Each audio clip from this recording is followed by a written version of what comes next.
YouTube live, I'm saying. Yeah, that's what I'm saying. 60.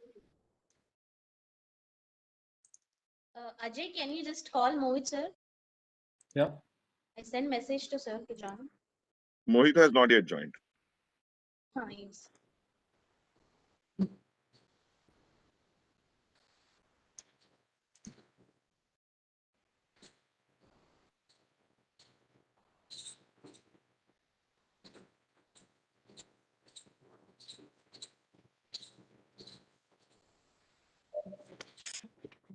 It's coming 2 minutes.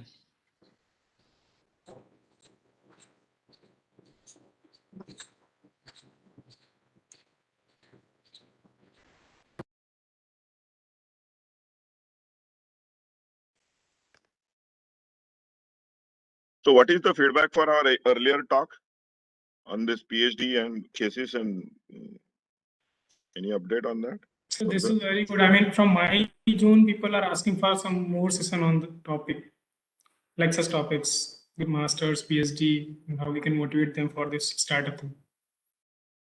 I saved some screenshots. So can we think of 2 or 3 case studies where these people can talk to? So let's do another thing. I think So 2 or 3 case studies we can take. Okay, where people have converted their thesis into a venture. Okay, and definitely, sir. let's plan it. Let's plan it in next couple of weeks. Sure, I sir. can help you identify a couple of people. At least 2 people I can certainly help you identify.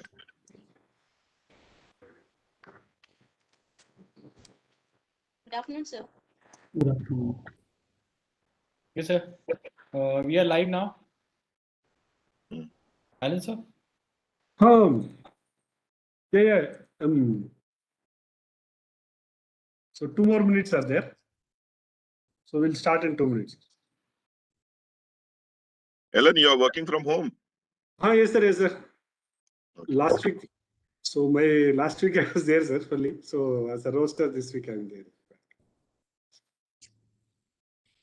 Pankaj is also working from home, right, Pankaj?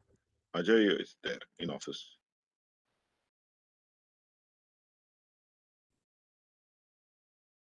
The situation is pretty bad, huh? COVID thing. Yes, sir. Yeah, I was telling you, people are falling like dominoes. Yeah. So yesterday, one person from one of my friend's father was really serious, and he called from Indore, saying that whether they can get a bed. And we were trying, but before something could happen, that person, we lost him. So his oxygen level was 85, then it came to 70, and then it came to 50 auto saturation. And I am told nowadays that even hospitals are very selective in admitting, because the kind of infrastructure which they have, very limited. Pretty scary. Shall we go live? We are live, right? Or Yes, no, sir. no, not yet. No? Okay.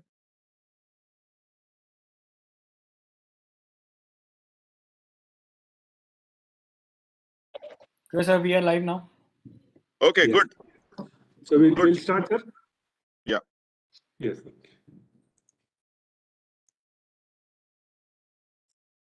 Can you hear me there? Ajay, can you hear me? Yeah. We Yes. can hear you very well. Go ahead, Yes, Ellen. sir. Good afternoon. Myself, Dr. Ilangovan, Assistant Innovation Director from Ministry of Education's Innovation Cell.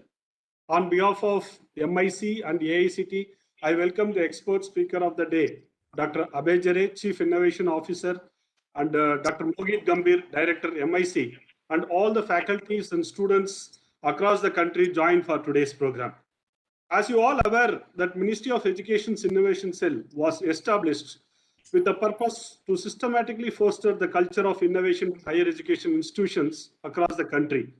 The primary mandate of Innovation Cell is to encourage, inspire, and nurture faculty and young students by exposing them to new ideas and process resulting in innovative activities in their formative years. Innovation Cell has introduced many initiatives for benefits of students and faculties of higher education institution. In a short duration, the achievement of MIC is enormous. On 15th of October 2020, MIC had launched the Kapila Kalam program for IP literacy and awareness. The objective of this initiative is to recognize, facilitate the intellectual property rights and innovation and best practice in higher education institutions. Before we start our program, I want to brief about why do we celebrate today as a World IP Day. Many may be aware of World IP Day, for those who are not aware of it, the World IP Day was recognized by the World Intellectual Property Organization, WIPO, in 2000 to raise awareness of how patent, copyrights, trademarks, and design impact on daily life, and to celebrate the creative and the contribution made by creators and innovators to the development of society across the globe. 26th April was chosen as a date for World Intellectual Property Day because it matches with the day on which the WIPO Convention established the World Intellectual Property Organization. WIPO Convention was signed at Sweden on 14th July 1967 and entered into force on 26th April 1970. So we celebrate the World Intellectual Property Day on 26th of April every year. To celebrate this World IP Day, we have two stalwarts with us to enrich our knowledge. One, Dr. Abhay Jare, Chief Innovation Officer, and Dr. Mohit Gambhir, Director, MIC. So the first speaker of the day, Dr. Abhay Jare. A brief profile about him. Dr. Abhay Jare is the Chief Innovation Officer, Ministry of Education, Government of India. Dr. Jare is responsible for promotion of all innovation-related initiatives in higher education institutions. He is also the brain and driving force behind the Ministry of Education's Innovation Cell. And also, he had been the brain force of the Smart India Hackathon initiative, which is now recognized as the world's biggest open innovation model, with the participation from thousands of education institutions, lakhs of students, and hundreds of industries. Dr. Jare is instrumental in conceptualization of first of its kind Atal Innovation Ranking Framework for ranking all education institutions on innovation achievement. Under Dr. Jare's guidance, the startup policy was being initiated, which is now all students to start their own startup while studying. Dr. Jare is committed to popularize the need for innovation and entrepreneurship among Indians. Hence, he routinely writes columns in renowned English and vernacular newspapers. He also conceptualized the India's first leadership talk, which is telecasted on the Lok Sabha TV. Dr. Jare has rich instrumental experience, having worked in US, Japan, and Europe. With this brief profile, now I request Dr. Abhay Jare, Chief Innovation Officer, Ministry of Education, to address the participants. So the dais is open to you now, sir. Namaskar. Thank you, Dr. Elangovan.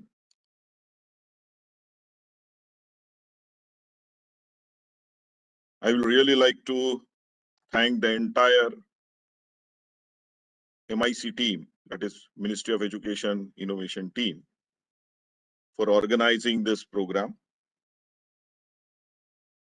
Many of the achievements which you talked, Ellen, about me is not actually mine achievements, but it is a collective achievements where Mohit, you, Deepan,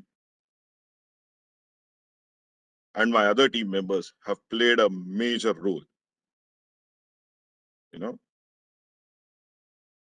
our startup fellows, our innovation ambassador, innovation officers,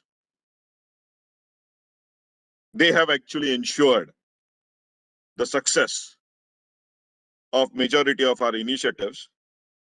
And I'm very happy the kind of impact which we could create in this short span is really very visible. But This is just the start. And we really need to achieve many more milestones to actually ensure that this innovation ecosystem gets stabilized in our educational institutions. You spoke about our launch of Kapila initiative, which is a very, very critical initiative, because in country with 40,000 plus higher educational institutes,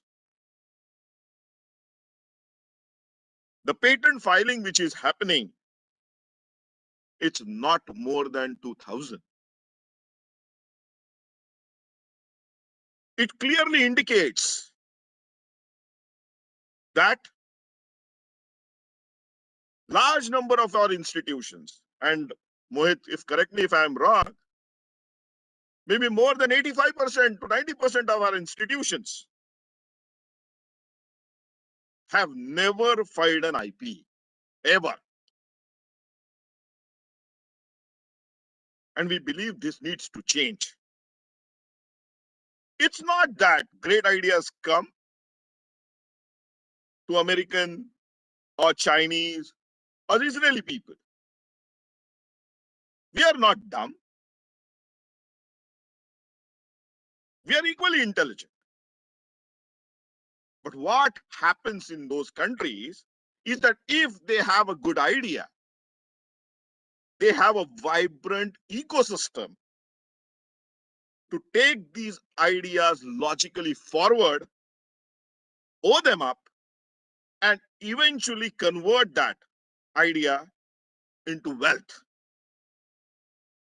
Unfortunately, majority of our educational institutes don't have that ecosystem. And to create that ecosystem, I believe that celebrations like World IP Day are very, very critical, because it will help us inculcate amongst our youngsters that we need to owe up our ideas. We are responsible for taking them logically forward. And there cannot be a better place than our educational institutions. Usually, when we are doing academics, we are told to do good research, to teach, ensure good citizens are created from our educational institutions. Means what? In short, we are told that we should focus on academics. Means we should be pursuing Saraswati.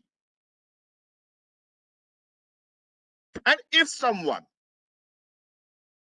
starts pursuing Lakshmi, it's not appreciated. On the contrary, it's frowned upon. The person who is pursuing Lakshmi,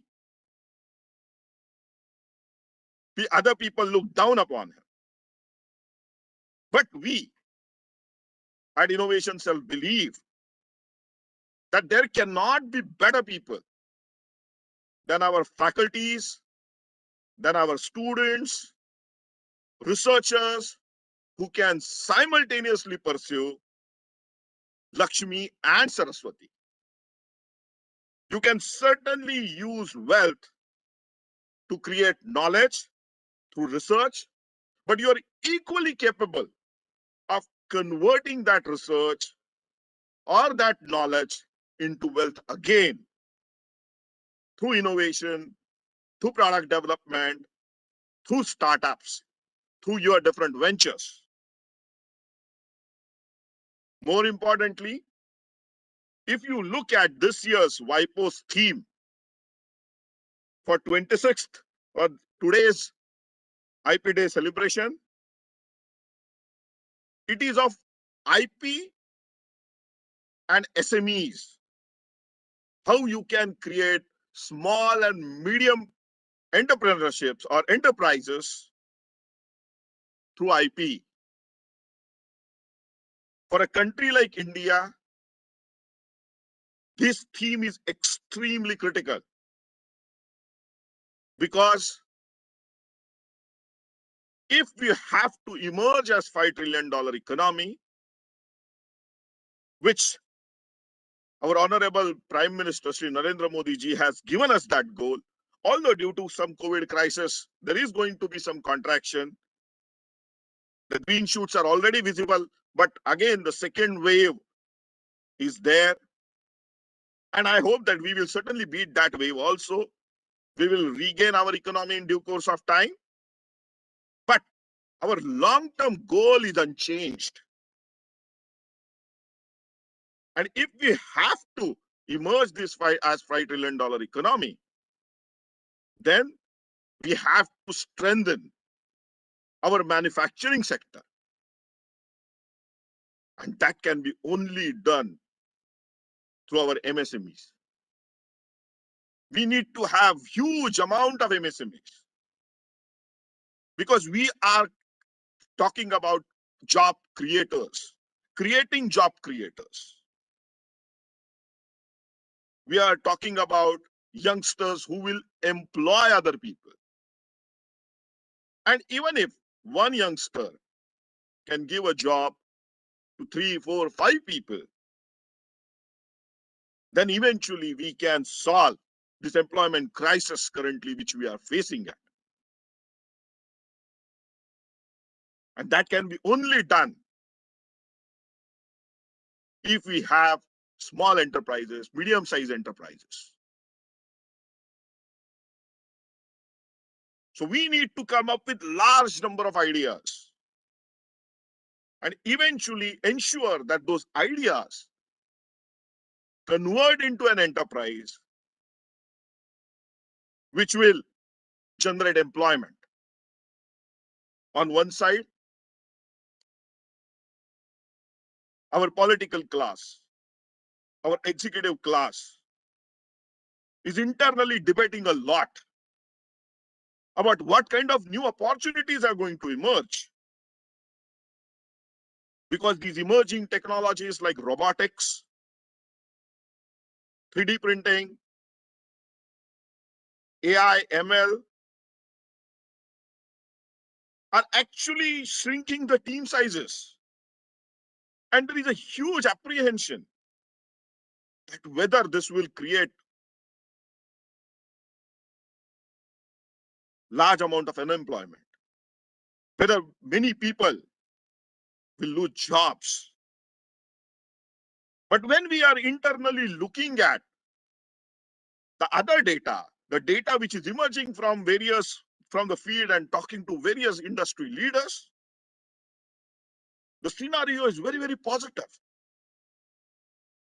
Because people believe that large number of new jobs are going to get created.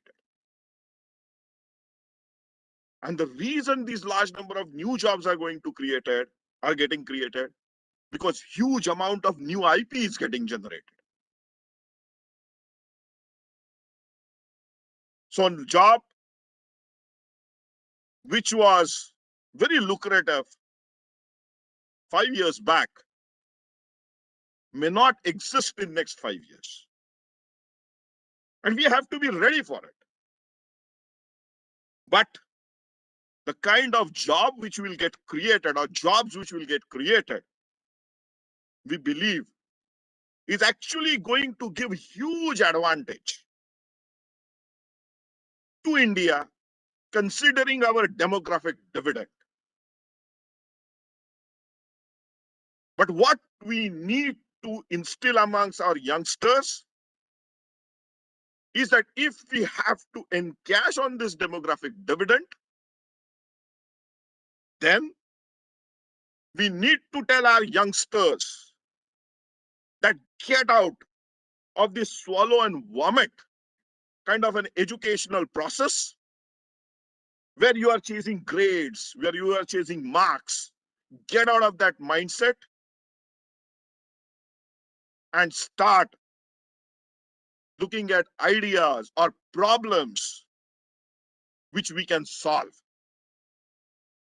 Because currently what is happening is our youngsters, because of the too much of spoon feeding which is happening, is they are looking at others to solve their problems. Either they will look at government or look at some company or some multinational or some other organizations, NGOs, to come forward and solve their problems. But hardly few youngsters will take up upon themselves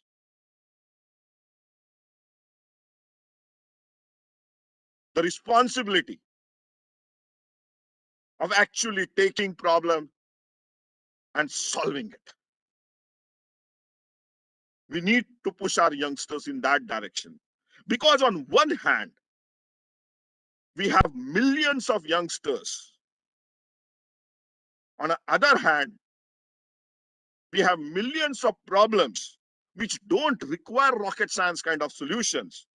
So if we can get or connect these youngsters with these problems, then we will able to generate huge amount of IP, which we can all be proud of. For that, we have recently announced this Kapila initiative, where we want our higher educational institutes to go ahead and file IPs. And we are working, or we are having a two-pronged approach. One is training our faculty and students about various procedures involved in IP filing, what should be the roadmap, how they should go ahead. And Mohit will talk about it quite elaborately after this. But the second aspect is actually we are going to give funding support to our educational institutes to promote this IP filing. Because when we talk to large number of educational institutes, they feel that the filing charges are pretty high. And we said we should do something about it. So we have taken a target of filing 10,000 IPs in next academic year. Currently, we are only filing 2,000. So through Kapila, we are actually hoping to have 5x jump. And there, as I said, we will be doing because of training and sensitization, as well as through financial support, where we will be supporting institutes who are filing IP by covering the filing fees, which is currently, I think, 28,000 rupees. So for every 2 IP filed by your institute, we will reimburse the cost for one. So 50% we are going to reimburse. And we want institutes to file IPs in double digit, triple digits, and take support from us,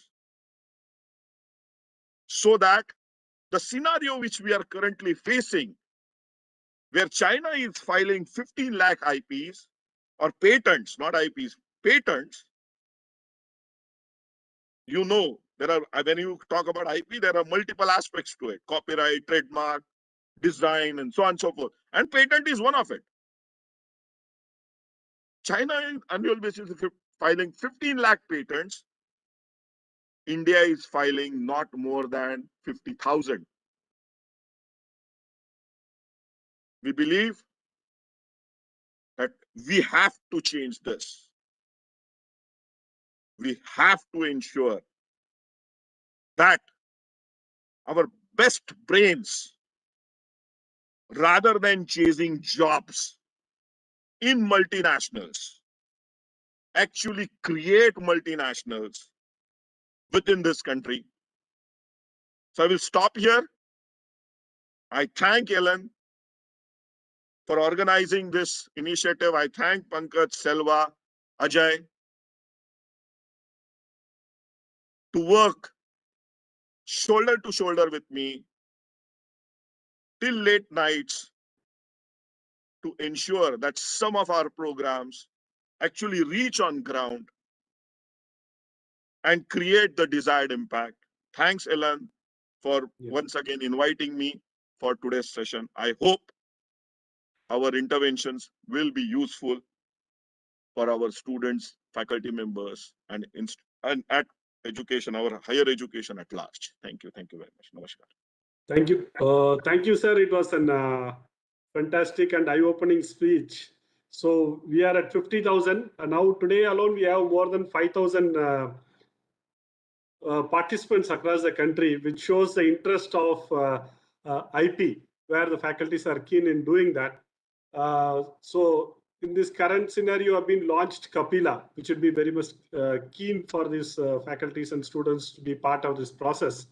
And with your support and guidance, the complete team under the guidance of Dr. Mohit Gambhir sir, we'll be able to achieve and do better than other countries in the part of IP. And on behalf of our whole team, we commit to you at this point of time. We'll put our best effort to see to that we'll bring our nation to next level in the IP process. So thank you once again, sir, for sparing your quality time in spite of busy schedule. You accepted our invitation to be part of this particular program. Thank you, sir. So now next speaker of the day, Dr. Mohit Gambhir, Innovation Director, Ministry of Education's Innovation Cell. So Dr. Mohit Gambhir is working towards promoting innovation and entrepreneurship culture across the country by contributing in various path-breaking initiatives of Innovation Cell. He has more than 20 plus years of vast experience in IP and patent domain by virtue of channelizing companies from scratch and building them into a big corporate. He has been advisor to many startups internationally. In the past, he has worked with organizations like CDAC for Microsoft and developing a lot of successful models in the innovation space. He has been advisor to many startups in India also. He has received various prestigious awards in recognition of his service to boost innovation ecosystem, like Harvard University Global System Award, Innovation Icon, Innovation Catalyst, and DSC Distinguished Visitors Award, to name a few. He is a senior member of IEEE and among pioneers in IP and innovation ecosystem in the country.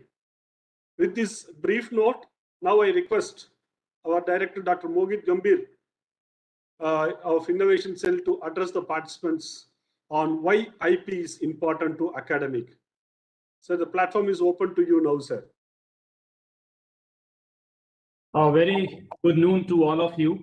And thank you so much, Dr. Jere, Dr. Ellen, the whole team sitting out here, Ms. Silva, Pankaj, Ajay, and our whole MIC team to organize such a session on a very auspicious day, what I believe is for people in IP domain and innovation space like us.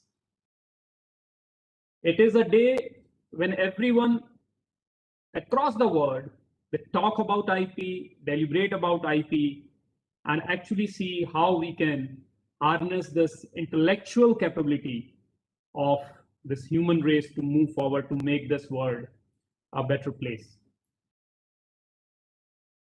This initiative, as Dr. Ellen mentioned and Dr. Jere also mentioned, from our innovation cells in, we have started Kapila in remembrance of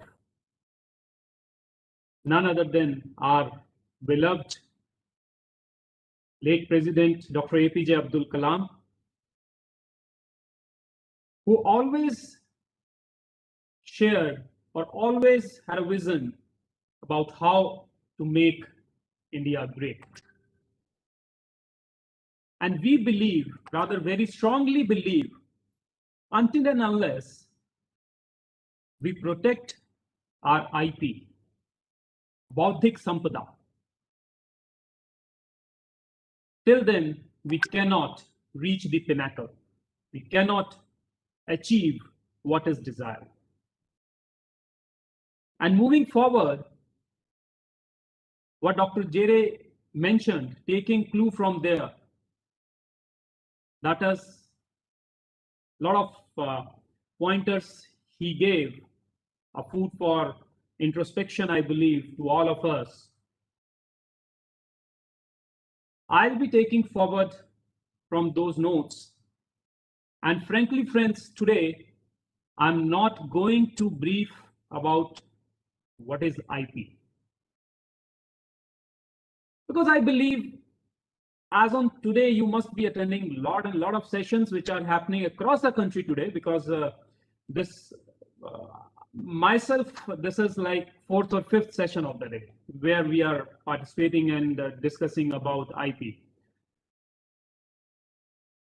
But in this session, I actually wanted to ponder upon, I actually wanted to put in the viewpoint that why, after all, IP is important, and that too in academia. Why?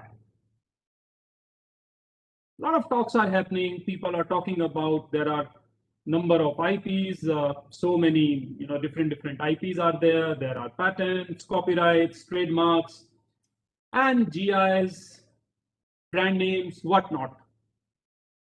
A lot of teaching is happening. And during the lockdown, I believe, or since past 1.5 years, when this hybrid learning or these webinars started happening, IPR or awareness about IPR is one such topic which is doing every nook and corner, or maybe round the clock, you can see something or the other thing happening about IP awareness. Moving forward, and IP, as in we say, all of us, I'm sure you are aware of those who are, comparable of that group which has seen making of or inception of Google during the times, or who just graduated during the days where there were no searching mechanism, no internet, and then transitioned while their job scenarios achieved, that lot of information started flowing in. And that's the reason I have put in the line that we say we are in the information age today. And it's been past how many? I believe 15-20 years. A lot of data inflow is there. Overall, the concept, what we believed about, the tangible assets, the property. Yes, in developed economies, it was there. That scenario was there since long. But even in developing countries like ours, we say intellectual property has just entered into the nook and corner of, or rather just around the corner of us.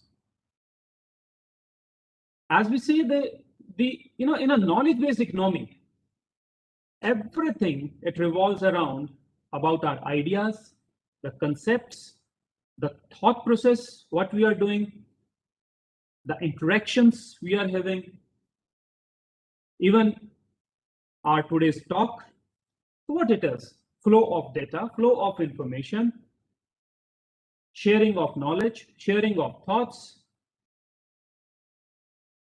Here, I believe universities and research institutions, they play a key role in upliftment of the economy. And that's why we say we are in the knowledge-oriented economy. As we are moving forward, as we are growing, as our literacy rate is moving up, more and more people are crossing barriers. We're able to shape our thoughts.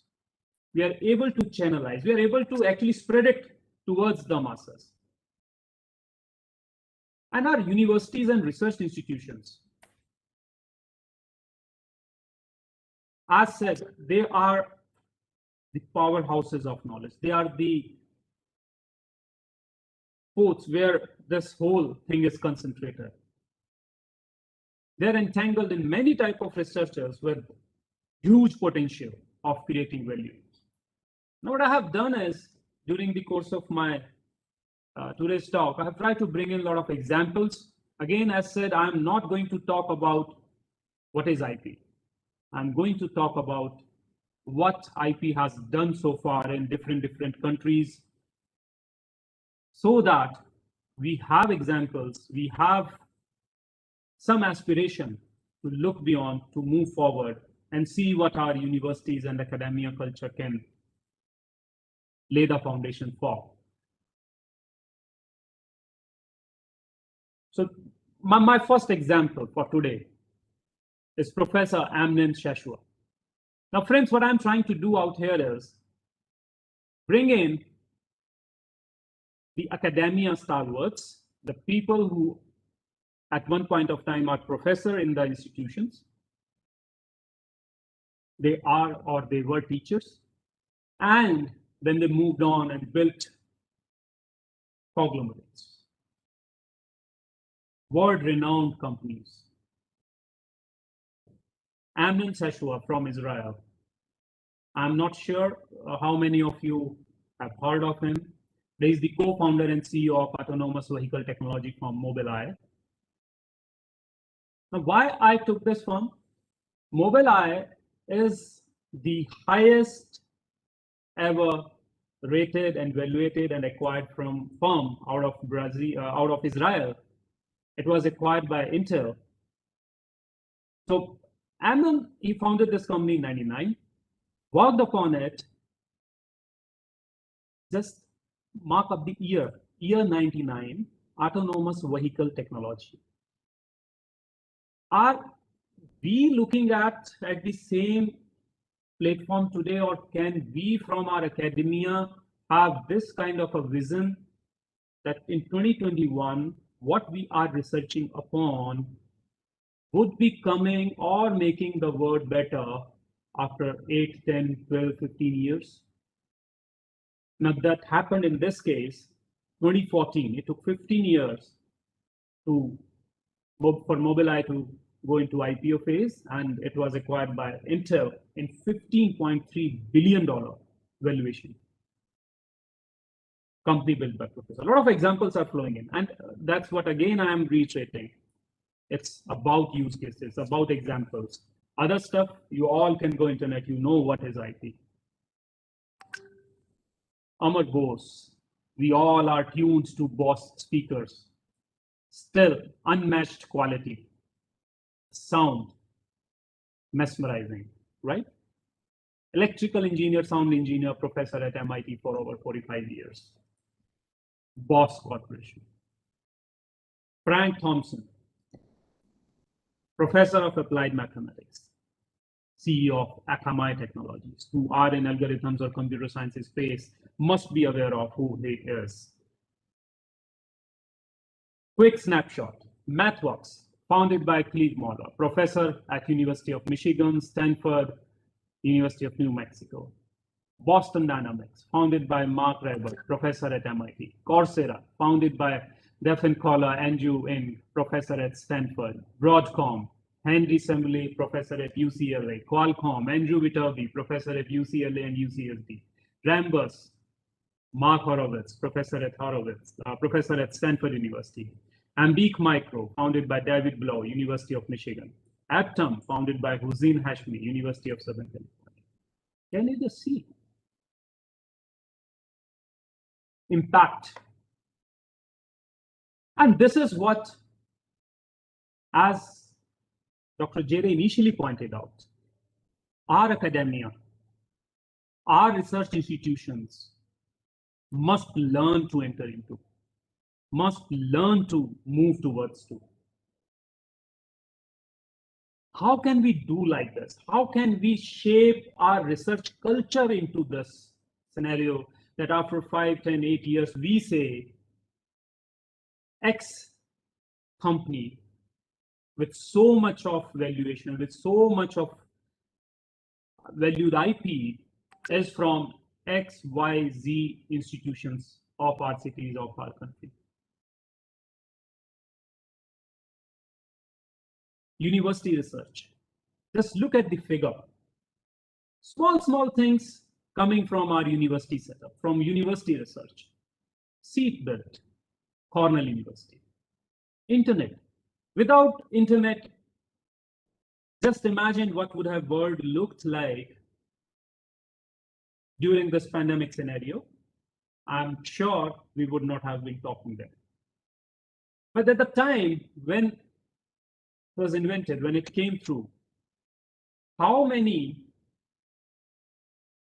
and if you go and look around the anecdotes, what was there, it was like, who is going to use it? What is the use of this particular technology? And the similar stuff happened with when telephone came in, when lot many other things came in. But over the course of period, when people join hands together, when researchers join hands together, I believe enormous potential got generated over the year. Periodic tables, rocket fuel, and Gatorade, it is an energy drink. It was developed by researchers at University of Florida. Flu shots, and even today's what we are getting, the vaccines and other stuff. Many universities, they are having their hands in getting that particular vaccination drive to us, or vaccines to us. We have chemotherapy drugs, we have CAT scan, we have solar power, we have ultrasound mechanism.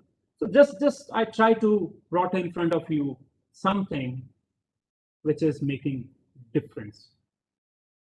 Lot of technologies, innovations, they are there, but can we work in a direction where we make our societal needs met?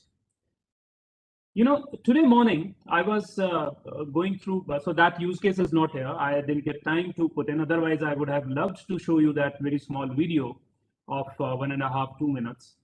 There is a company named as Socket, and 3 girls from Harvard University, they founded that company a couple years ago.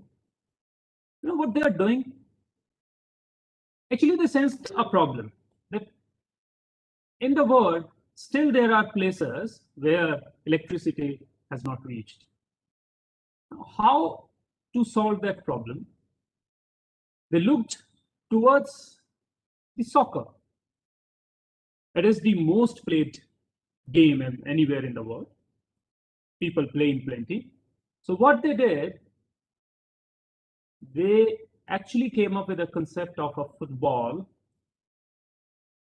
which can generate energy out of it.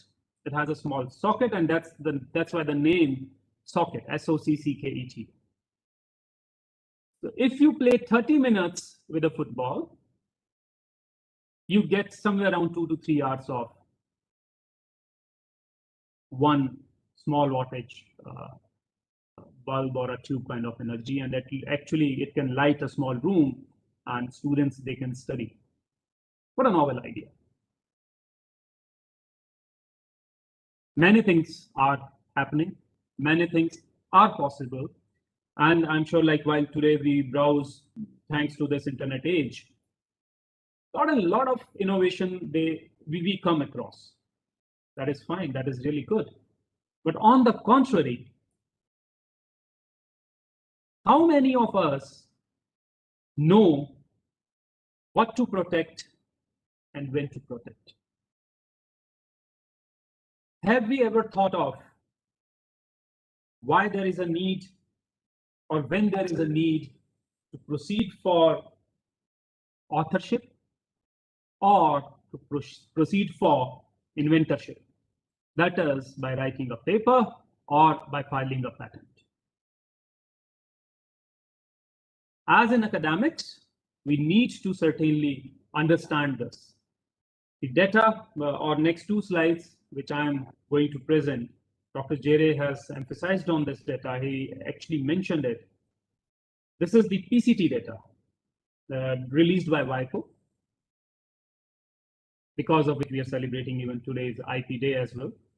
WIPO only declared World IP Day. Number, see the difference. PCT applications filed at China, 14,661. And just to let you know, 2019, this number decreased by 9% in China. 2018, it was more. USA, 6,21,453. India, 53,627. And out of those, around 68% were made by non-residents. Now, if you very quickly compute, I believe we are left with close to 18 to 19,000 of applications which are filed by residents of this country out of 53,627. Number of publications. Again, a very same story. If we look around, total number of publications, quality of research, that becomes a question. Very similar data, but few more countries, they are included. Number 3 spot claimed by Japan with 3,07,969. Just look at it. A country which was war torn, a country, a lot of earthquakes, a country which faced hardships. Where are they in research? Republic of Korea, 2,18,975. And then there stands India. I very strongly believe we need to change this. We need to change this mindset. And from 53,627, we certainly need to catch up in that 14,661 figure somewhere. At least we should climb up a couple of places out. But until and unless we create a culture, we understand why it is important after all, not how it is to be done or what it is, why, then I'm sure we will certainly be able to climb up. Revenue of couple of universities across the world. Only universities I'm saying. There is no company out there, but I have tried to put in the source from where I have taken it. In parentheses, you can see a lot of drugs. They are there, like anti-epileptic, Northwestern University, $1.3 billion. Then Stanford University, Google, $336 million. University of Wisconsin, chip technology, 344. Then the University of Florida, the energy drink, which I was mentioning about, 288 million. Now, again, here, one very good thing, or rather one point I would like to make. You know, faculty members or students, many a times they come and they ask, that is my research. Whether it belongs to university or institution. Certainly it is, certainly. And if you look around and if you look, see what it says, stock sale. Stanford received shares of Google stock in exchange for search algorithm patent license. That's how it is. You are working in a university setup. You are working with a team. It belongs to the university. And what is a harm in sharing and making a collaborative ecosystem whereby everybody gains out of it? That institution is your alma mater, or the institution is your workplace. We need to very genuinely, very ethically think about it.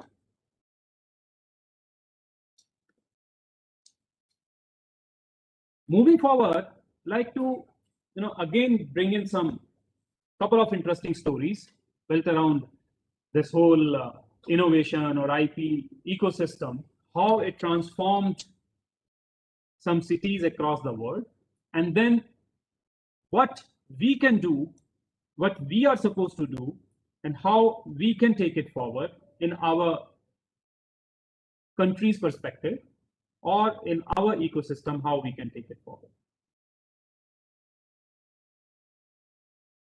For decades, our professors or the teaching community or the students, we do have the lasting impact on economic development surrounding the colleges and universities. You must have seen even whenever there is a setup of a university, a lot of small businesses, they come up. that's how it is. And I still remember there was I was talking to chairman and the vice chancellor of one university. They were telling me, the businesses around our campus is such, they ask and they take university calendar from us, that when are the vacation period, when are the off days going to happen, because their only source of income is university. That's how it happens in our country, right? Majority of the places. Now, have you ever thought of, and many of the universities or campuses, they actually are doing, if we develop a startup ecosystem around that academic setup, like we have a lot of prolific incubation centers, of late they came up around the country. Now just imagine how things are transforming over there when startup ecosystem is being built. And that's what happened in Silicon Valley and even in Boston. So now when we say, if somebody, or I have taken the example out here, the city leaders, they want to bring in fast growing companies to attract capital or reward investors, instead just focus on the local university or the institution mechanism or the professors, what they are doing, and they try to harness their startup capabilities, try to build that startup ecosystem over there so that local economies start flourishing. And a very good example of this as none other than Professor Frederick Terman. And I'm taking you to year 1920s, I believe, mid-1920s. Now what has happened, a young Frederick Terman, he finished his PhD from MIT, moved to Stanford, and there a lot of fruit orchards and other thing was there. Now during his MIT days, he learned how a faculty member can nurture the young birds and can form the startups out there. Now what he did, taking clue from his own inspiration, he pushed two of his students, William Hewlett and David Packard. I'm sure you would be able to relate to what I'm talking to. William Hewlett and David Packard to start the Hewlett-Packard in 1939, almost 90 years ago.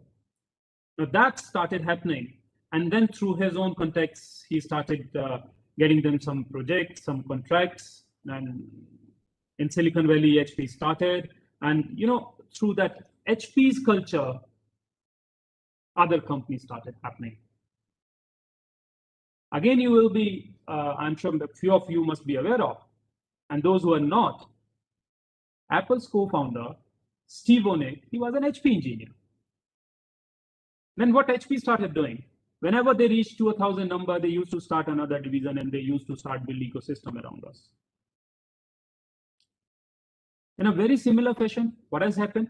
There was another founder, a Nobel Prize winner in semiconductor space, it's William Shockley. Now he started and founded his company nearby Stanford. From that company, few of the engineers, rather 8 best engineers from Shockley company, he moved out. They moved out. They started Fairchild Semiconductor, and then from Fairchild Semiconductor, some moved out. They started Intel.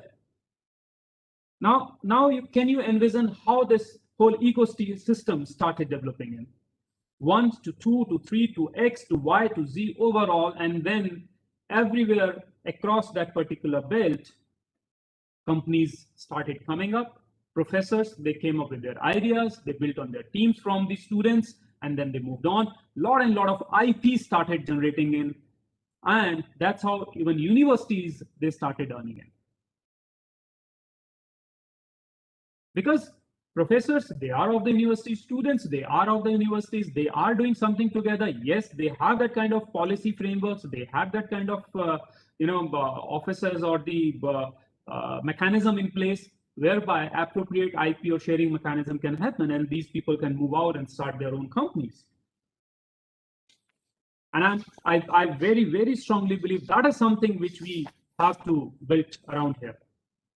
Then we can have n number of success stories, n number of startup cities across India. It's not like we invite companies to form. It's like companies start taking birth out of that local ecosystem. And that's where it is being said, this city belongs to X company, this city belongs to Y company, right? The role of IP in academia, as I said, universities and our research institutions, they are factories of the knowledge economy. And IP, it adds another mechanism for these universities to disseminate the knowledge that they generate or to have that knowledge used in the economic sector. Can you just envision how much amount of IP is being generated daily in our academic system?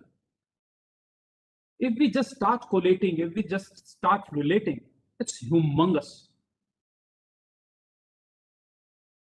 And in India, if we just relate, we have around 1,000 universities, we have around, in totality, 40,000 plus institutions.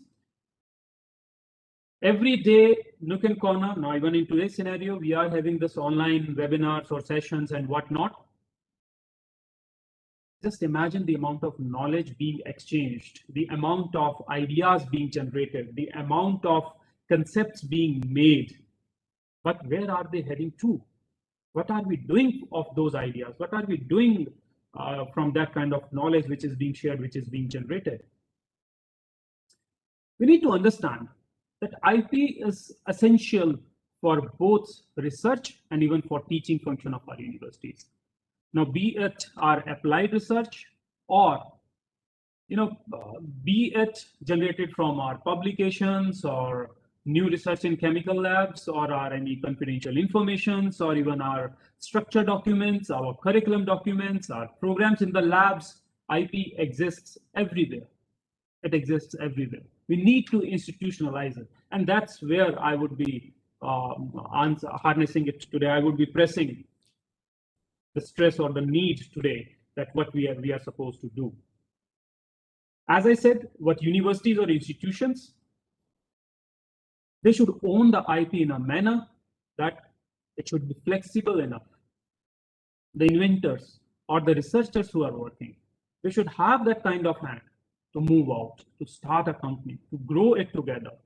Universities or institutions, they in turn get benefit. Students, they get more and more employment.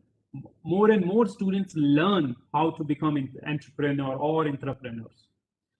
A sort of collaboration starts happening over there. And that is the kind of ecosystem I believe we strongly should encourage. And as I was highlighting, that an academic institution, even from our teaching activities, see print publications, our thesis, our software, our films, sound recordings, computer presentations, multimedia works, notes, whatsoever you are doing, they are all under the purview of IP. These examples are primarily copyrights, the books being written by our researchers or the faculty members. But now when we say internet and the modern technologies, the advancement of these technologies, what it has done is barriers has been removed. We are able to talk to more and more people. We are able to interact with researchers across the globe. But on the contrary, we are also able to access others' research as well, others' reports as well, others' data points as well. Very genuinely, very ethically, we need to learn, we need to know how to use it, what to do of this kind of knowledge which belongs to someone else, how to give due credit to that particular person. We need to look around those kind of scenarios. And there, like we say, food for thought, I said thought for IP. Generally, what we do, we say our university, they establish, or academic institutions, they establish linkages between industries and the businesses, and then they are being promoted locally, and then they move further to provide the kind of solution, or the research generally is being sponsored by the local research houses. That was the earlier system. Today, again, because of the information age, a lot of center of excellences, they are being established, and exchange of this IP is happening across. But still, what is the gap? Where we are missing? Are our institutions or academia or students or faculty members or research scholars, they are prepared how to use that kind of IP? Now here, I would like to talk about research management and IP.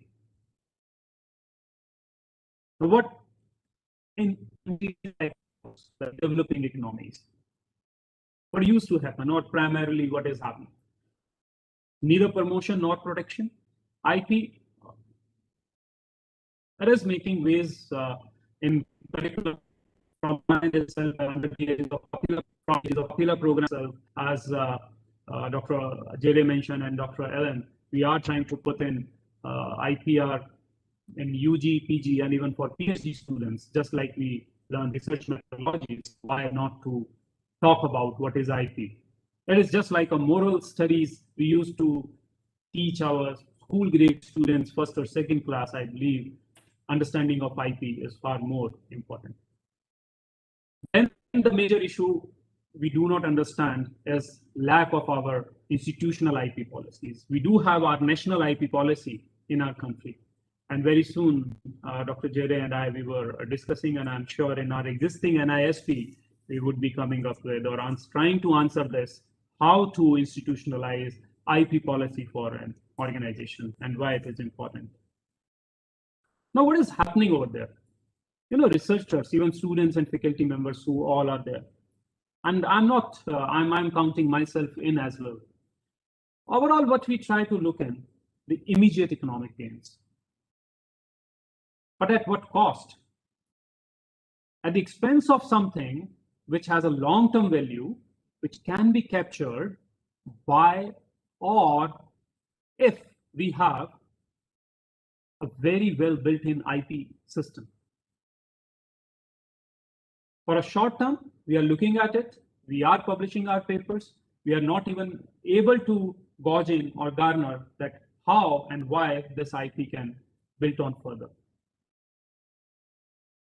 Changing research landscapes, yes, that is.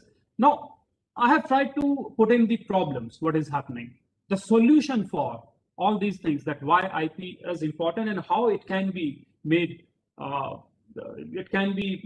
systematically imbibed in our culture, in our academic ecosystem.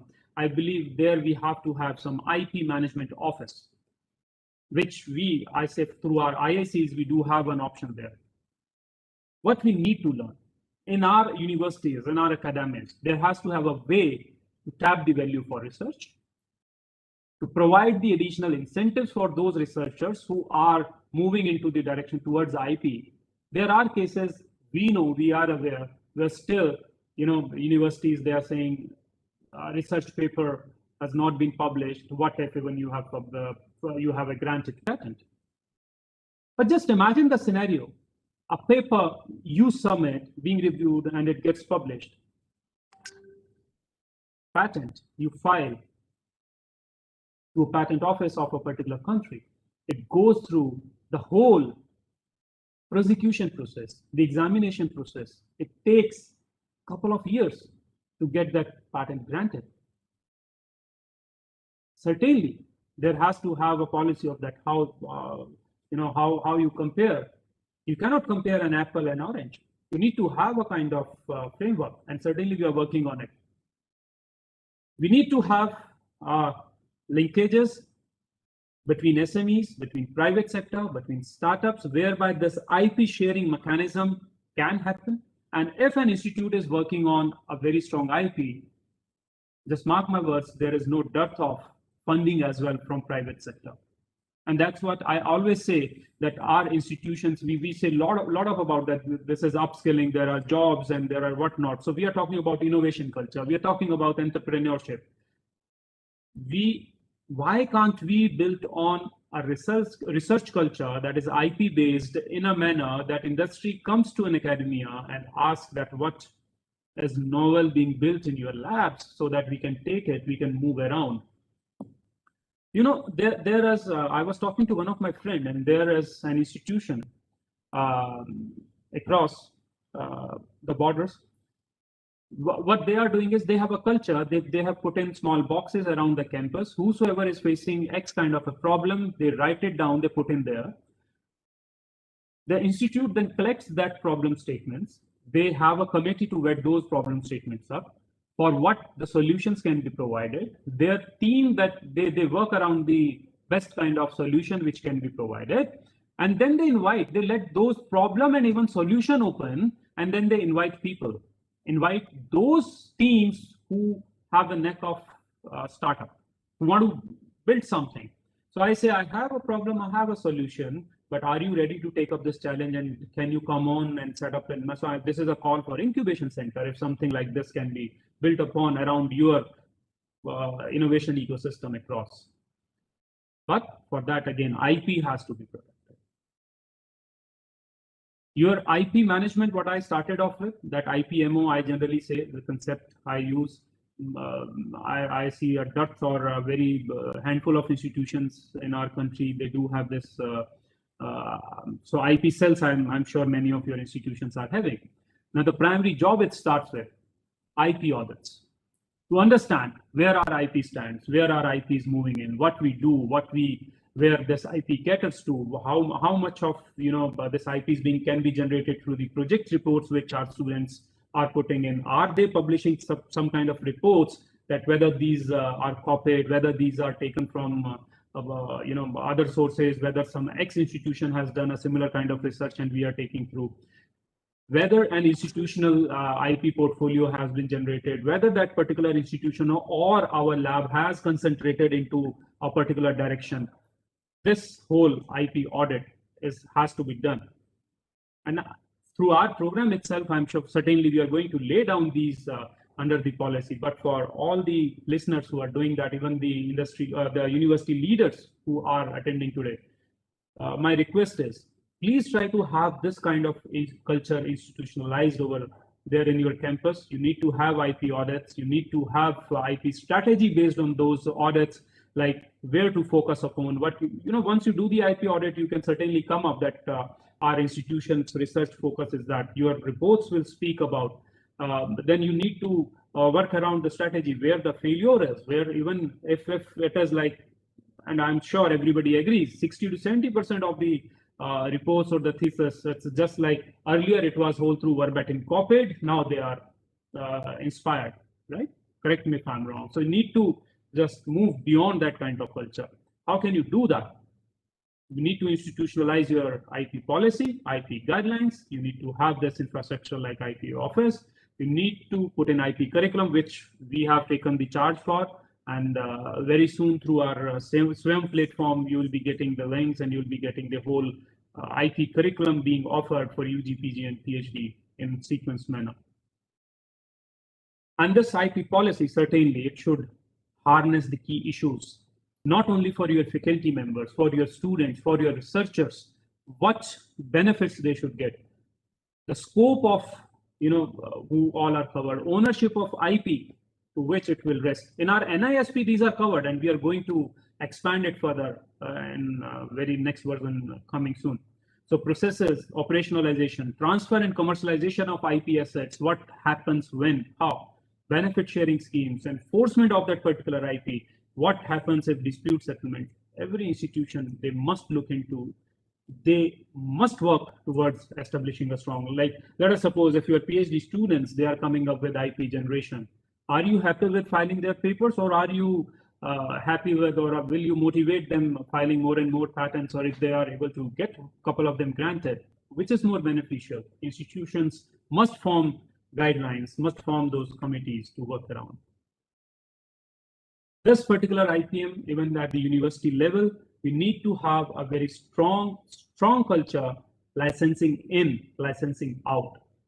Licensing in means, as I said, many of technologies, many of the softwares, many of the papers, many of the brands, many of other things we are utilizing in our university ecosystem, but we are not at all aware of that what kind of IP we are infringing upon.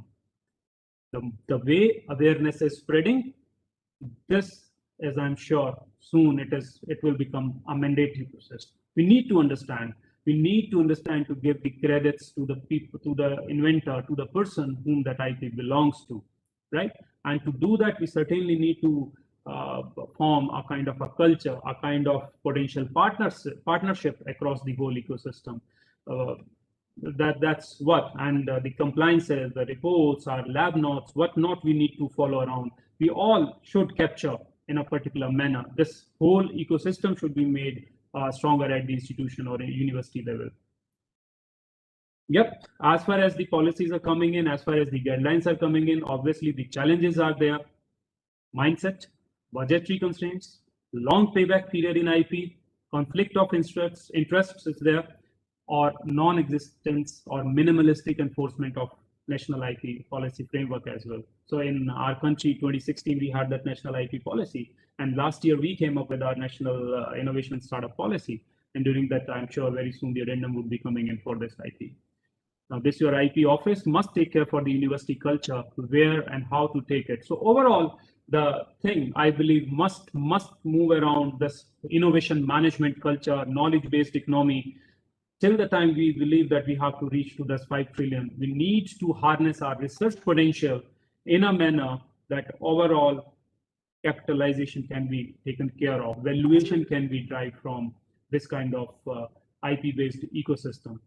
So the conclusion, to conclude, what I'll say is RNG operate in a fast-changing and complex business environment. Our IP property, it needs to be defined in a very proper manner. We need to have a self-sustained kind of a culture. Universities must learn, or academic institutions must learn how to generate more and more revenue out of the IP which is being made. And on the contrary, our researchers and the students, they must also understand the part that what their alma mater or what their parent institutions they are playing to in building that culture over there. So I would like to stop over here. Thanks for listening me, and I'm sure those who would have joined with the thought that I would be taking an IP class today, my apologies. And on the contrary, once again, wishing all the listeners a very, very happy World IP Day. Keep inventing, keep protecting your IP, and once again, make this world a wonderful place to live in. And I'm sure all of you are keeping safe wherever you are under these testing times. And I hope it will pass very soon, and we'll start mingling and moving around each other. Thanks so much. Thank you. Alan? Yeah, yes, sir.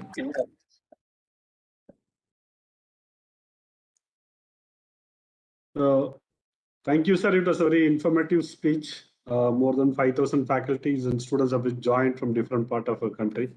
So it was very informative, connecting from the ideas, research, and how universities, professors been initiated the startup, and how they're earning from their IPs. All this will be sure and eye-opening to all the faculties and students who have been part of this particular program. Once again, I thank for sparing your quality time for addressing to our faculties and students. Now, on behalf of Ministry of Education's Innovation Cell and AICT, I thank once again Dr. Abhay Jare sir and Dr. Mohit Gambhir, who have been part of this particular program as an expert speakers, and faculties and students who have been joined from different parts of the country. Once again, thank you for being part of the program. I'm looking forward to you to connect to future many more programs of such kind, which will be shortly organized by Innovation Cell.